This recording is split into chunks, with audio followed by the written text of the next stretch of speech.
What's going on, guys? Messi here and welcome to a brand new video and welcome to a daily dose of transfer gossip. And today it is going to be, what's the date today? Thursday the 1st of August, so start of a new month, and we've got confirmers to go through as well as the rumours. So just before we get started, if you could do that good stuff by leaving a like rating, press the subscribe button if you're new, and press the bell notification next to it so you never miss an upload. Yesterday's episode will be down below in the description box, and current schedule every day at 8 AM UK time is a new transfer upload. And finally, in the comment section below, now that Zidane has been confirmed to be on FIFA 20, what should his prime rating be? I also want to apologise for no episode yesterday, but I had some really annoying technical issues because I had to fully wipe my Mac because one of the hard drives was corrupt or something, and I had to reinstall everything. So it was a long process, but hopefully, fingers crossed, we're good again. Right, let's get started, and because we have got essentially 2 days worth of information, some stuff might be glanced over briefly, but it will still be mentioned. But the first player is going to be Adrian. He joined Osasuna from FC Porto, that's a free transfer. Vitor Hugo has joined Palmeiras from Fiorentina in the Serie A, and the total fee is around 5.5 million euros. Another player going from Europe, this time also to Palmeiras in Brazil, is Luis Adriano. The forward has joined from Spartak Moscow at a fee of 1 million euros.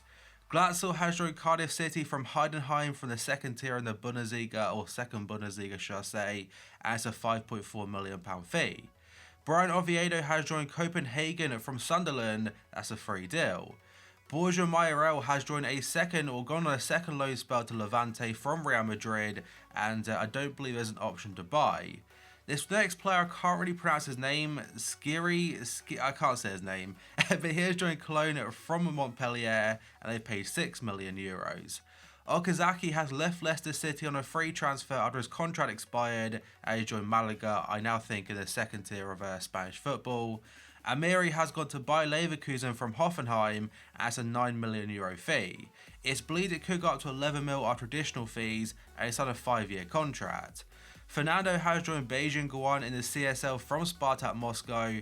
It's a loan deal for a fee of 5.4 million euros and an obligation to buy on January 1st, 2020 for a further 9.6, so 15 million total.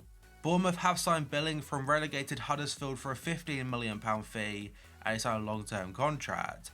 Wolves have made their second transfer of the window, signing Cutrone from AC Milan. It's £16 million as an initial fee, but it could rise to 23 mil of add-ons, and it's on a 4-year deal. A huge transfer is going to be Nicolas Pepe. He's now officially an Arsenal player after moving from Lille in France, and it's an 80 million euro fee, or £72 million. It's a club record, and for me right now, Wednesday at 11 AM, nothing has been made official just yet, but there are pictures going around and a gif going around of him having his interviews and stuff in the Arsenal kit. It's all done, and it should already be announced for you guys. The information on the deal is still yet to be confirmed, but it's believed to be a 5-year contract. He had his medical on Tuesday, and bear in mind, fair play to Lille because they paid 12 million euros total for Pepe and Rafael Leao, and they're selling them for a combined 115 mil, so 103 million profit in just a few years, and Arsenal are set to pay £20 million up front, and the remaining fee will be paid over 5 years. Sheffield United have agreed a £17 million deal which could rise to 20 mil with Swansea City for striker Ollie McBurney.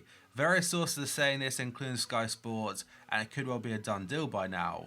Damasio is saying Kevin Prince Boateng will join Fiorentina on a 2-year contract and Sassuolo will receive 1 million euros. His time at Barca didn't really work out for him, although he was brought in as a backup anyway, and now we return back to the Serie A. And again, this next transfer hasn't been announced for me just yet, but by the time Thursday 8 AM rolls round, my guess is it'll be a done deal. But Everton have agreed a transfer fee of £27.5 million, potentially rising to 36.6 mil with Juventus for striker Moise again. The medical is expected to take place yesterday, or was expected to take place, and he'll sign a contract until June 2024. He's set to earn 3 million euros a year, and the massive bit of news about this transfer is that apparently, according to Fabrizio Romano, Juventus will not have a buyback clause. So essentially, Everton don't really have to worry about him having a great season and him going straight back to Juventus.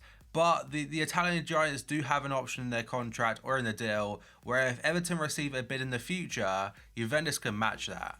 Ebola and record in Portugal are saying Bruno Fernandes is set to captain Sporting one final time in the Portuguese Super Cup on Sunday. That's before sealing a £56 million move to Manchester United. And a lot of other outlets are saying the same thing, that he will be going to United at the end of the week. But Sporting have denied any bid has been made or any agreement has been accepted. They say it's completely false, but still, things could happen. And another United rumour, this time according to Le 10 Sport, they're saying United have returned for Barca defender Samuel Umtiti. The Red Devils have been linked with the France international in the past, but have yet to make progress on a deal. But United are now reportedly in talks with the French defender and could be willing to offer £46 million or €50 million. And they could see him as a backup alternative to Harry Maguire because apparently Leicester, they're refusing to budge on their £90 million valuation. Everton are in talks with Monaco over the sale of Henry Onyekuru. He signed for Everton back in 2017, but he has been unable to obtain a work permit required for him to play in the Premier League. That's according to Liverpool Echo. And LUKAKU said the same thing, that he's now told teammates he's joining Monaco and he'll join this week on a 5-year contract. Damasio is saying that in the last few hours, Fiorentina have contacted Inter to express interest in midfielder Raja Nainggolan. He was linked to return to Cagliari a couple days ago, as well as Sampdoria, and now another team is interested. The Telegraph are saying Aston Villa are set to sign Burnley goalkeeper Tom Heaton after agreeing an £8 million deal. I'm not sure if he'll be their number one for this season or a backup, but either way, I think he's a decent goalkeeper. ESPN are saying Manchester United's out-of-favour defender Matteo Darmian could be set for a shock move to Barcelona.